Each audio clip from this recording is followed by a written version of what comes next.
여전히 부모의 관심을 받고 싶어하고 부모의 사랑을 받고 싶어하고 특히 인정을 받고 싶어 하더라고요. 저를 이렇게 쳐다보더라고요. 물끄러미. 그러면서 제 어깨를 이렇게.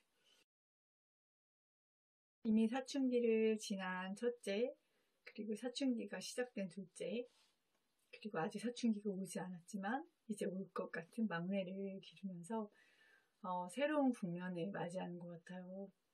그리고 저도 아이의 사춘기를 처음 맞이하잖아요. 그래서 정말 엄마가 좀 더 아이를 믿어주고 또 아이를 지지해주고 그리고 아이가 커나가는 과정을 정말 축복해주고 잘 지켜봐주는 엄마가 되고 싶더라고요. 근데 섭섭할 때도 있더라고요. 이렇게 맨날 엄마한테 와서 뭔가 해달라고 하고 엄마하고 함께한 시간을 굉장히 즐거워했었는데 이제는 친구랑 카톡하고 싶어하고 그리고 방에 혼자 있고 싶어하고 그런 것들이 때로는 섭섭하기도 하지만 그것이 하나의 과정이겠구나라고 생각을 하면서 마음을 좀 달래고 있어요. 사춘기 특성 알고는 있는데 막상 겪으면 좀 섭섭하고 그리고 또 이렇게 잘 아이를 들여다보지 않으면 오해할 수도 있고 그렇잖아요. 그리고 아이와의 관계가 안 좋아지는 그런 시기가 될 수도 있기 때문에 이것을 아까 저 같은 경우도 사춘기 오기 전부터 많이 좀 그 부분에 대해서 좀 공부도 하고 그리고 뭐 기도도 하고 많이 준비를 했던 것 같아요. 마음의 준비를. 아이가 또래와 많이 밀착돼 있고 또 또래의 영향을 많이 받고 거기서 충족을 얻으려고 하는 친구들을 또래 지향성이 강한 친구라고 하더라고요. 그리고 반대로 부모나 믿을 만한 어른들과 그 속에서 충족을 느끼고 애착을 느끼고 하는 친구들은 부모 지향, 어른 지향이라고 하는데 이 두 개는 반대. 이쪽이 강해지면 저쪽이 약해질 수밖에 없고. 근데 제가 그 책을 읽으면서 또래 지향성이 굉장히 위험한 부분이 있다는 것을 알게 됐어요. 많이 이제 연구하신 분의 책이기도 했고 그걸 읽으면서 굉장히 많은 사례도 나오고 근데 우리가 생각할 때는 사춘기는 이제 엄마 안 찾고 친구들하고 지내는 게 중요하니까 아이를 그냥 이제 이렇게 뭔가 그냥 독립적으로 키워라라고 하는데 진정한 독립심은 자기 자신이 되는 거잖아요. 성장하면서. 근데 그 책에서 진정한 독립심은 부모와의 애착과 부모와의 부모 지향적인 아이들에게서 그것이 성장하면서 그것이 이루어진다는 거죠. 진정한 독립은. 그래서 부모에게 의존적이고 친구보다는 부모와 더 소통하는 친구들이 그 사춘기를 더 건강하게 보낼 수 있고 그리고 어떤 문제 행동이라든지 또 부모에게 심각한 반항이나 폭력을 저지르는 것이 없다는 그런 이야기들이 거기에 나오더라고요. 저도 생각을 많이 하게 되더라고요. 그리고 큰애 같은 경우에는 이제 사춘기가 좀 없었다고 볼 수도 있거든요. 그러니까 그 사춘기가 있었지만 아이가 굉장히 부모지향적인 아이예요. 그리고 친구들보다는 이렇게 집에서 엄마 아빠랑 소통하는 것도 좋아하고 또 동생들하고 노는 걸 좋아하고 그래서 그것이 어떻게 보면 정말 친구들하고 한참 놀 때 이렇게 잘 어울리지 못하는 게 아닐까라고 생각을 했는데 그 책을 읽으면서 이게 정말 이 아이에게는 이런 아이가 갖고 있는 이런 특성이 되게 좋은 거였구나 라는 것을 깨닫게 됐어요. 그래서 그런 부분에 대해서 우리가 사회성이 정말 친구와의 관계에서만 형성되는 게 아니더라고요. 그리고 진정한 친구는 성인이 돼서 만나게 되잖아요. 저도 그렇고. 그러니까 물론 친구가 중요하지 않다는 건 아니지만 거기에 너무 그쪽에만 포커스가 있는 친구들은 부모하고 멀어질 수밖에 없다는 그런 이야기들이 나와요. 저도 이제 그 부분에 많이 공감이 되고 그리고 둘째 같은 경우는 이제 혼자 있는 거를 좋아하지만 그래도 우리 아들하고 소통할 수 있는 부분이 아직도 책 읽기. 그래서 좋아하는 책을 엄마가 읽어주는 거는 절대 거부를 안 해요. 그래서 그 엄마가 책 읽어줄 때 아까는 이 발에 이렇게 머리를 대고 누워서 듣더라고요. 그래서 정말 그 전에 아이하고 뭔가 한 가지 책 읽기든 뭐든 같이 한 것들이 이 사춘기에도 이어지는 것이 있구나라는 생각을 하고, 그리고 그 부분은 아이와 저와 둘 다 좋은 거잖아요. 그래서 사춘기가 오기 전에 무언가 아이와 함께 할 수 있는 것들을 계속 해나가야겠다라는 생각이 많이 들고, 또 너무 또 귀엽더라고요.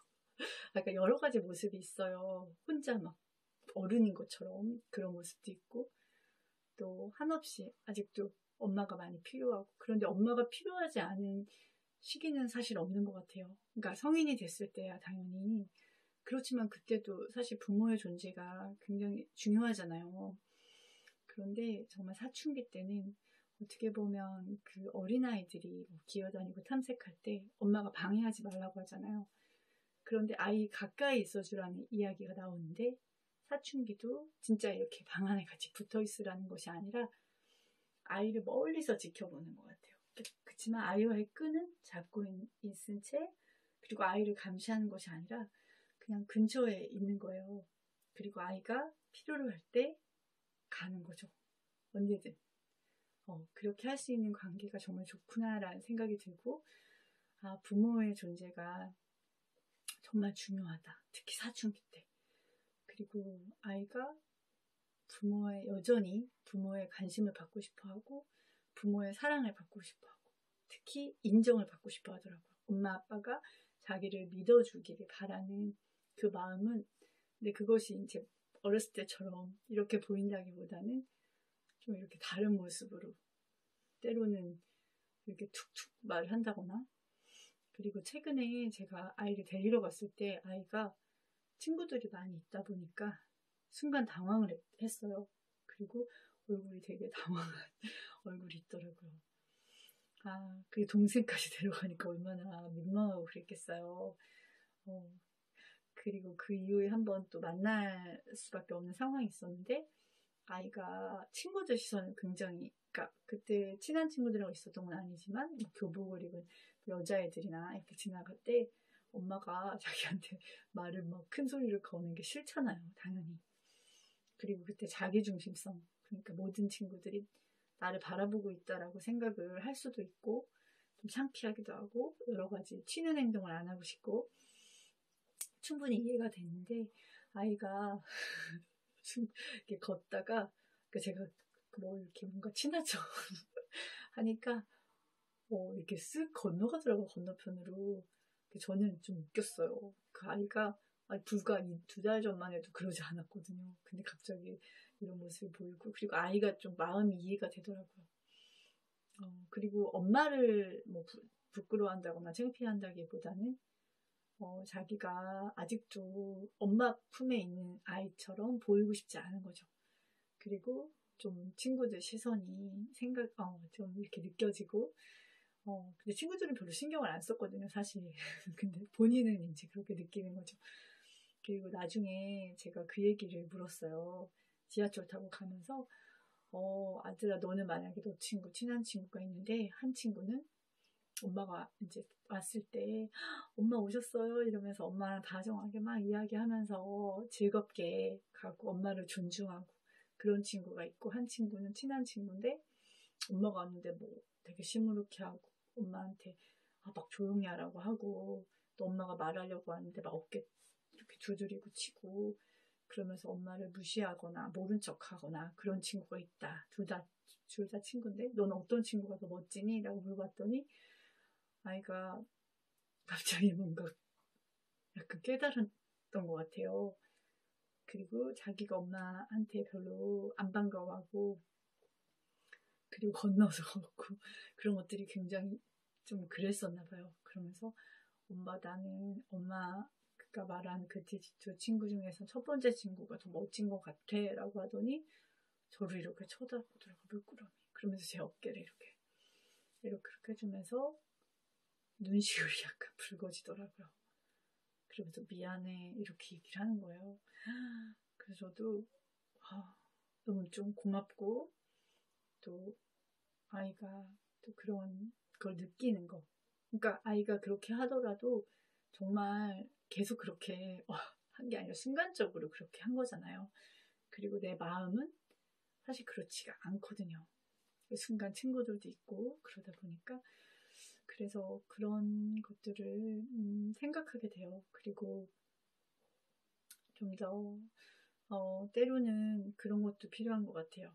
그 예전에 막 썼던 글들을 볼 때가 있어요. 어쩌다 한 번씩 이렇게 뜨거든요. 그러면 제가 전에 썼던 것 중에서 정말 내 아이들이 사랑스러웠을 때를 제가 이렇게 좀 소소한 것들을 기록한 게 있었어요. 그거 몇 가지만 한번, 이렇게 추억을 소환하는 것이 엄마들에게는 되게 필요하더라고요. 그리고 내 아이가 특히 사춘기일 때, 또 나를 좀 밀어내는 것 같은 느낌이 들 때, 우리 아이가 이렇게 참 이랬었지, 이렇게 사랑스럽지, 그런 걸 한 번 더 기억하는 것이 되게 좋더라고요. 아이를 기르면서 행복했던 순간들.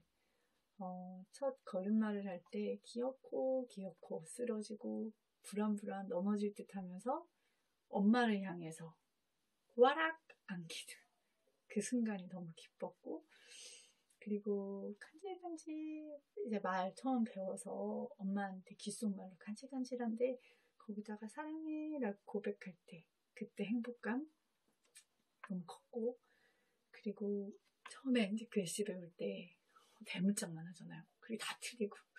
근데 그 도화지 같은 데에 스케치북에 엄마 사랑해요 라고 썼는데 이게 다 튀어나올 것 같아요, 글씨들이. 삐뚤빼뚤 스케치북에 다 튀어나갈 듯하게 쓴 글씨. 근데 랑자를 잘 몰랐을 때 엄마한테 어느 날 그걸 써놓고 랑자를 못 써놓고 엄마한테 물어보는 거죠. 엄마, 랑은 어떻게 써? 제가 라자에다가 동그라미를 써. 그러면 아이가 씩 읽더니 몰래 이렇게 쓰는 거죠. 다 티나게. 그리고 깜짝 고백을 하는 거죠. 그리고 엄마랑 결혼할 거라고 한 아들 있었고, 그리고 너무 작은 손으로 엄마를 위해서 이렇게 등 두드려주고 주물주물 해줬던 그 손 다 있었죠. 사춘기 아이한테도 그런 거 다 있었잖아요. 그리고 침 다 묻은 그 입으로 들이대면서 뽀뽀할 때, 좋다고 뽀뽀하는 때 그때 기억. 그리고 엄마 위해서 몰래 설거지 하다가 옷이 다 젖은 거, 그거 기억이 나고, 그리고 거품은 막 거기 난리가 나고, 그리고 또 세상에서 엄마가 가장 예쁘다고 얘기해주던 아들, 또 그런 딸, 그리고 우리 딸이 엄마를 미용실 놀이 한다면서 머리를 뭐 빗고 난리를 쳐서 봤더니 미친년처럼 됐는데 엄마 예쁘다고 사진 찍어주고 그랬던 기억더라고요. 정말 아이와 추억들이 굉장히 많잖아요. 그런 추억들을 한번 떠올려 보는 거죠. 그러면서 내 아이가 얼마나 사랑스럽고, 그리고 나에게 얼마나 행복을 줬는지를 기억하는 거예요. 그리고 지금 이 아이가 이렇게 하지 않지만, 이렇게 하면 안 되죠, 이 나이 때. 하지만 이렇게 엄마를 사랑하는 아이였고, 지금도 사랑하지만 사춘기이기 때문에 다르게 표현하고, 그리고 성장하려는 몸부림이다라고 생각을 한다면, 이 사춘기가 그렇게 엄마에게 슬프지만은 엄마에게 힘들지만은 않지 않을까라는 생각이 좀 드네요.